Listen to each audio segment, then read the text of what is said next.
Good morning and welcome back to Gorgeous Yarns here in Cornwall in the UK.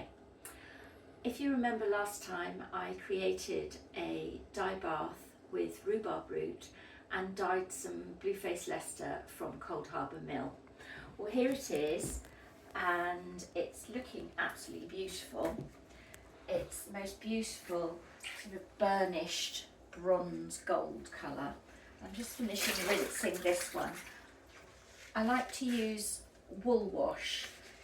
It's a very natural product by Yarn Food, and they're based in Devon. Lovely couple, Helen and Oliver, run the company and produce this lovely natural wool wash.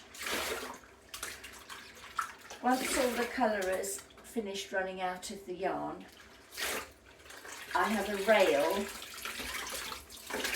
between two cabinets here in the dye kitchen, so I can hang it up and let it drip dry like that.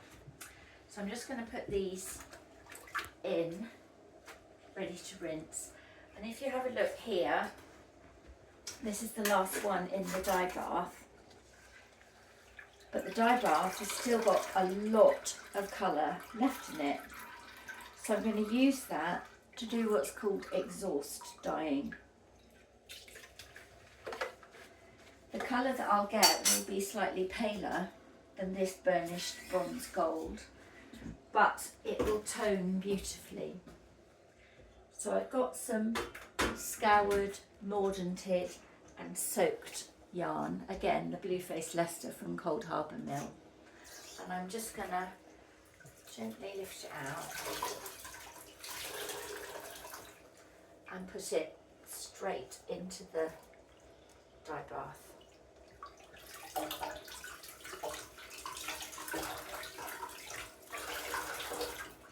that. So if you have a look, you can see that the colour is paler, but it will tone really nicely.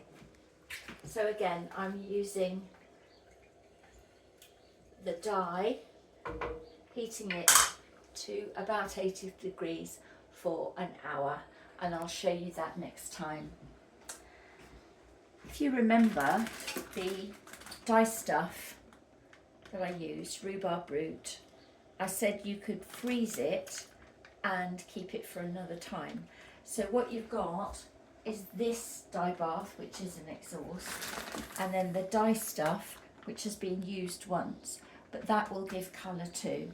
So I've marked it clearly with the date, and I'm going to pop it in the freezer so nobody thinks that it's food. Okay, so that's going to go into the freezer. So that's it for today. And next week, I'll show you a bit more about exhaust dyeing.